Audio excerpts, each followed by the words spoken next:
نماز کے طریقے کی طرف آنا چاہ رہے ہیں۔ سب سے پہلے آپ اسکرین میں ملاحظہ کر رہے ہیں نماز کے شرائط، نماز کے کتنے شرائط ہیں؟ اگر ہو سکے تو یاد کریں، یاد ہونے چاہیے، اس لیے کہ جب چیزیں ہمیں یاد ہوں گی تو ہم اس کو حل کر پائیں گے۔ جب چیزیں یاد نہیں ہوں گی تو ہم حل کیسے کریں گے؟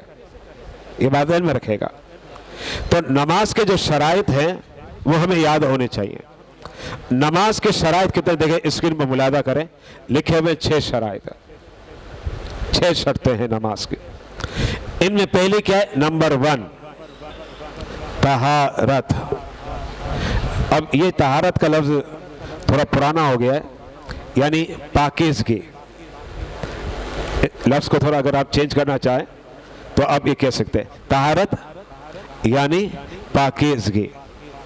نمبر 2 دوسری شرط کیا ہے؟ ستر عورت۔ میں سب کی وضاحت آگے کروں گا کیونکہ ہم دھیرے دھیرے آگے بڑھیں گے، اور کوشش ہم نے کرنی ہے کہ ہم زبانی یاد کریں، جیسے کلاس لگتی ہے اور اس میں ہم سیکھتے ہیں اور سمجھتے ہیں۔ نمبر 3 تیسری شرط نماز کی وہ ہے استقبال قبلہ، اور چوتھی شرط کیا ہے؟ وقت۔ 5ویں شرط نیت، اور 6ٹھی شرط کیا ہے؟ تکبیر تحریمہ۔ یہ کتنے شرائط ہو گئے؟ 6 شرائط ہیں۔ کاش کے یاد ہو جائے تاکہ نماز اور درست ہو، بہترین ادا ہو۔ یہ نماز کے 6 شرائط ہیں۔ اب ہم آگے بڑھتے ہیں، نماز کے فرائض یہ کتنے ہیں؟ شرائط 6 ہیں، لیکن نماز کے فرائض یہ ٹوٹل 7 ہیں۔ ابھی میں نے وعدے کیا شرائط 6 ہیں اور فرائض 7 ہیں۔ اب جو نماز کے فرائض ہیں کون کون سے؟ نمبر 1 تکبیر تحریمہ۔ یہ آپ نے شرائط کے اندر بھی ابھی پڑھا تھا، ذرا میں پھر پیچھے اسکرین کو لینا چاہ رہا ہوں۔ آپ دیکھیں شرائط میں نمبر 6 میں کیا لکھا ہوا ہے؟ تکبیر تحریمہ۔ اب آ جائیں فرائض میں پہلے نمبر پر کیا لکھا ہوا ہے؟ تکبیر تحریمہ۔ میں اس کے وضاحت آگے وقتاً فوقتاً اگلے دروس میں کروں گا جب ہم پہنچیں گے۔ صرف میں آپ کے سامنے کیا کرنا چاہ رہا ہوں؟ نشاندہی کہ فرائض میں 6ٹھا نمبر ہے شرائط میں تکبیر تحریمہ، اور فرائض میں پہلا نمبر ہے تکبیر تحریمہ، ہے ایک ہی چیز۔ اچھا، پھر اس کے بعد نمبر 2 قیام، نمبر 3 قراءت۔ اس کو آپ دونوں طریقے سے پڑھ سکتے ہیں۔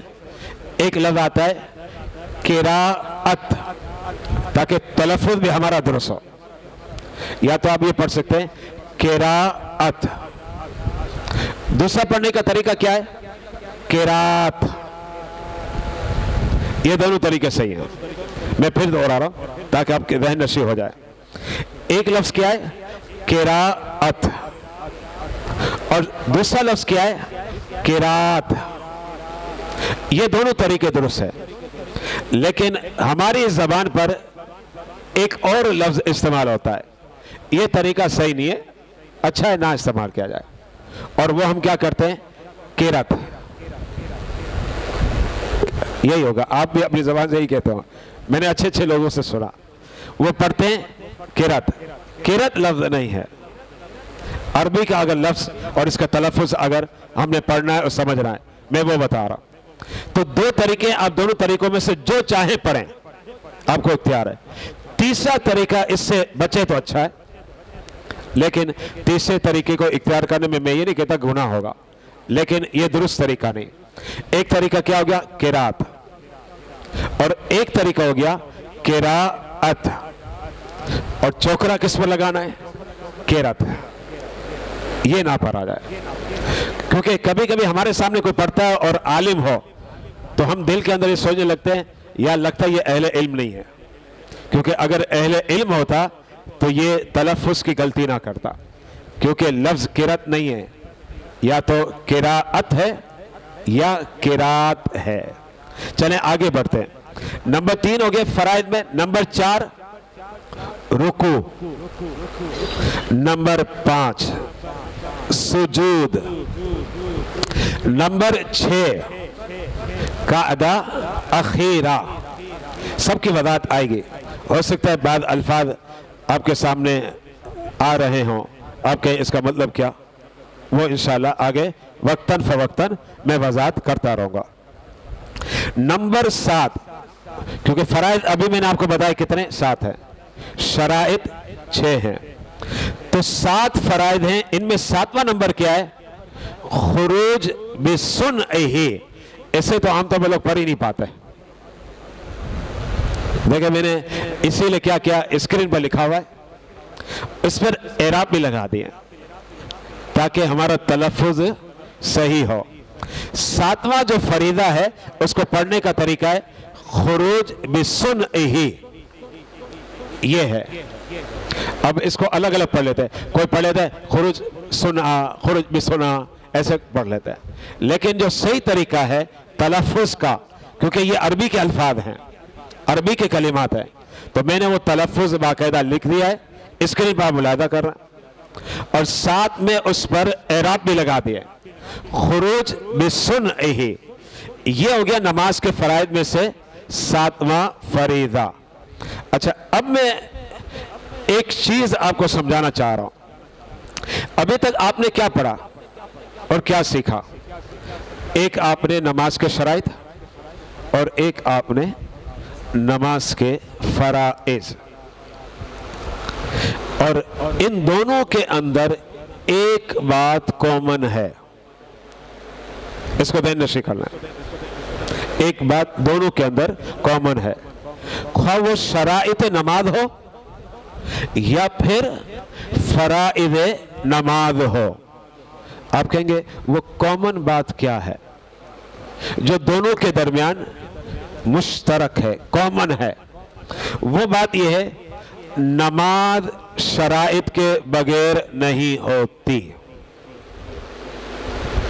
اس کو ذہن میں رکھے گا، نماز شرائط کے بغیر نہیں ہوتی، نماز فرائض کے بغیر نہیں ہوتی۔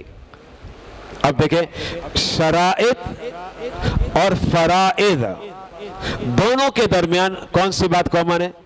نہ شرط کے بغیر نماز ہوگی، نہ فرض کے بغیر نماز ہوگی۔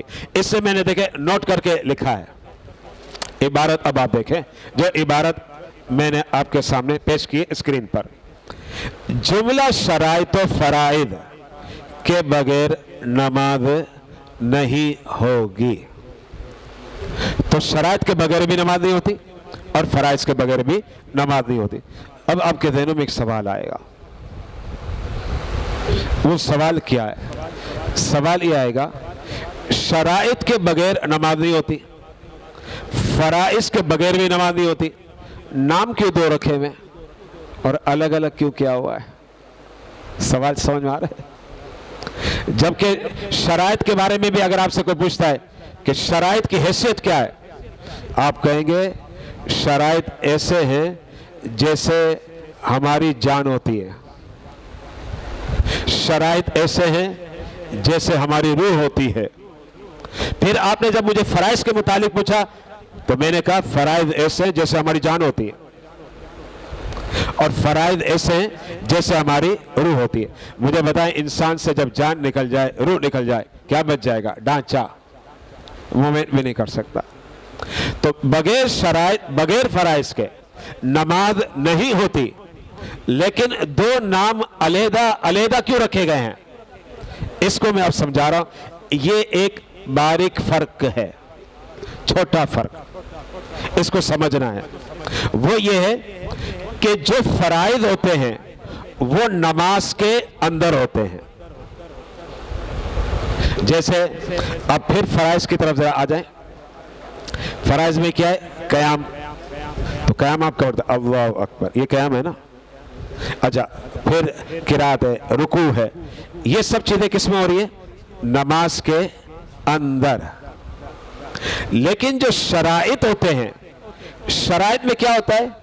جب آپ نماز اسٹارٹ کرو گے نا، نماز کیسے اسٹارٹ کرتے ہیں؟ اللہ اکبر، نماز ایسے اسٹارٹ ہوتے ہیں۔ حدیث برکہ میں آتا ہے، نبی نے فرمایا کہ تحریمها التکبیرہ، یعنی جب نماز اسٹارٹ ہوتی ہے تو کس سے ہوتی ہے؟ تکبیر سے ہوتی ہے۔ اچھا، اور نماز ختم کس سے ہوتی ہے؟ سلام سے۔ تو جب آپ نے نماز اسٹارٹ کی اللہ اکبر، نماز اسٹارٹ کرتے وقت جو چیزیں پہلے سے لازم ہو نماز کے اندر نہیں، جو چیزیں پہلے سے لازم ہو اس کو کہا جاتا ہے شرائط۔ پتہ یہ چلا جو اندر میں ہے وہ فرائض ہے، اور جسے پہلے سے لازم کر دیا جائے وہ کیا کہلاتا ہے؟ شرائط۔ اس کو ہم ایک الفاظ استعمال کرتے ہیں، اب وہ طلباء کو سکھایا جاتا ہے کہ شرط کیا ہے؟ خارج ماہیت، فرض کیا؟ داخل ماہیت۔ یہ بڑے مختصر انداز میں پیش کیا جاتا ہے، میں نے اس کی ساری وضاحت کر دی کہ فرائض نماز کے اندر ہیں اور شرائط نماز سے پہلے پائے جائیں، کہ پہلے کہا جائے گا طہارت ہے، وقت ہے، استقبال قبلہ ہے، یہ پہلے ہوتا ہے۔